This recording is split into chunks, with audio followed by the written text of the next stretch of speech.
Here are all of the hidden gems that I think you should know about for your research. The first one is Audemic. Here, essentially, it's all about listening to papers, as are all of these, by the way. And you can see here that you can upload a new paper, and I've uploaded an old paper of mine, actually two of them here and here. And the one thing I love about it is that once you've uploaded it, it comes up with these key statements. And that is essentially just a quick summary of the paper, a really sort of nice way to summarize it, but it goes further than that because it also takes all of the components and turns them into an easy audio file with an AI voice. You get the figures, the references, and everything is kind of like extracted. The one thing I love about these key statements, so you can kind of easily sort of like think about the paper and whether or not you want to read it further. So let's have a little listen to the voice.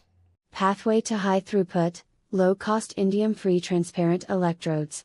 That's a little bit boring and slow, but you can turn it up. Let's go horse. Let's do some horse research talking. A roll-to-roll compatible.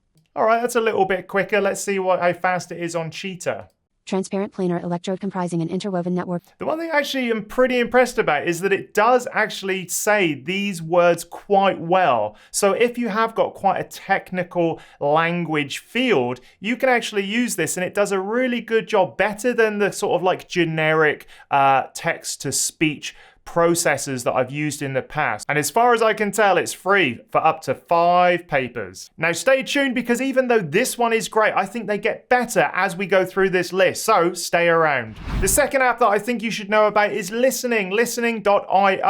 It's actually a combination of a web interface and something you need to do on your phone. So here I've connected my phone to mirror to my laptop so you can see, where are we here? This is the interface. You can use the web interface to simply upload a PDF. You click here and then you can go to all of your different outputs or papers. So let's have a look. Let's have a look at that one. We'll upload it here. And what will happen is it will turn the PDFs into audio and send it to your phone. The one thing I love about this, that because it's on my phone, I can imagine a situation where I've got a bit of a commute and I could upload, say, 3 or 4 papers that I want to listen to on the way back home. An easy way to make the most of that kind of downtime where otherwise you would be doing really sort of like boring doom scrolling on your phone. And you can see this is actually where we're uploading the file at the moment. It does cost money, by the way. It costs money. If I go to settings, you can see that it costs $12 a month. If you are wanting to make the most of that commute or that downtime by listening to your papers, consider subscribing. This isn't sponsored, by the way.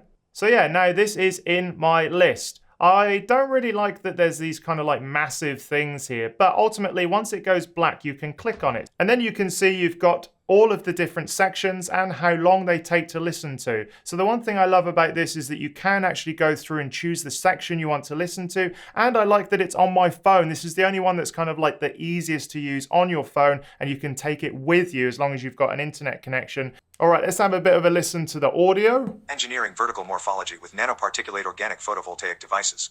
And you can change the speed down here, which I really like. And you can also take notes as well. So you can actually have a look to see what it's reading and take notes as you're sort of like sat listening to it. So not a bad app, and the only one in this list that's actually on your phone. So give it a go if you like to travel and do stuff at the same time. I think that's really good.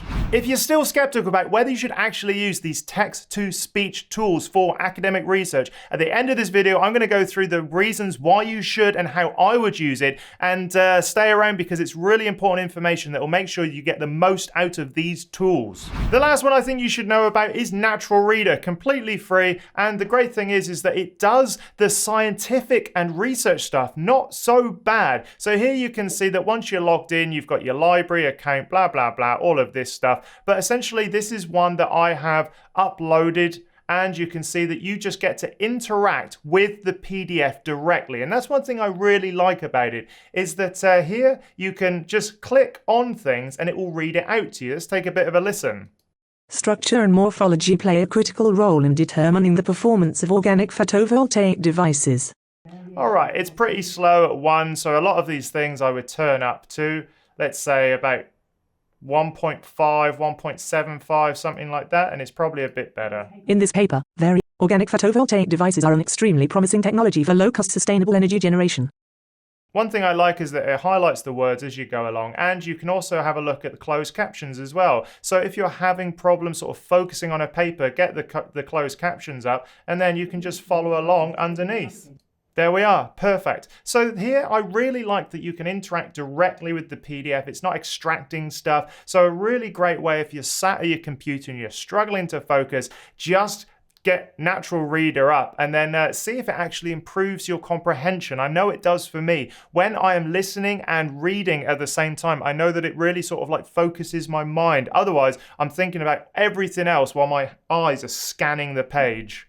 So the question is, why would you want to use these? I know that was on the front of my mind, and I think now that I've actually sort of played about with a few of them, I can see a number of benefits. Obviously, the first one is accessibility. If you have problems reading papers due to the small text, or you need another way to consume them, this is going to make academic research much more palatable for those people.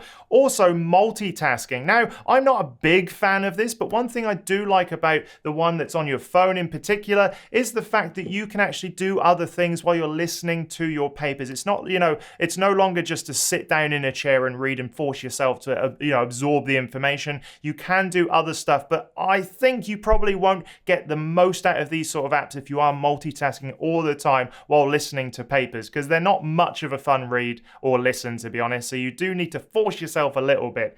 The one thing I do like is it kind of helps you get over reading fatigue. Now, I know I've been sat in my office trying to read papers and my mind just switches off. The one thing I love about this is it does allow you to read and listen to the paper at the same time, especially something like Natural Reader where you can see the actual PDF. It relies less on the extraction of information, which sometimes can be a bit dodgy in the AI world, particularly when it comes to extracting it from PDF papers. Another reason I think you should use this is for pacing. I know that when I read, I get impatient and I scan quickly, so quickly that in fact sometimes I feel like my eyes are just skimming over the content and I'm not absorbing it. Even by using an audio synthesizer like these tools while reading a paper, I think can really help you absorb the information and mean that you're less sort of like likely just to skim over stuff that will actually be important. I remember having to read sections over and over again until they sink into my brain. This, I think, will help you get it in there in the first go. And I think one of the biggest benefits of this as well is that you can use it for proofreading. If you've got a final draft or a manuscript that's ready to be sent off, actually listening to what you've written is a great way of catching all of those silly little mistakes. So it can be part of your article writing process, the last step before sending it off. Have a listen to the entire paper. At two times speed, it probably won't take that long to get through it, and it will allow you to catch all those silly little mistakes that will really put off reviewers. If you like this video, remember to head over to here because it looks like that. It's the 6 AI tools that you must know about if you're doing any sort of research activity. Go check it out.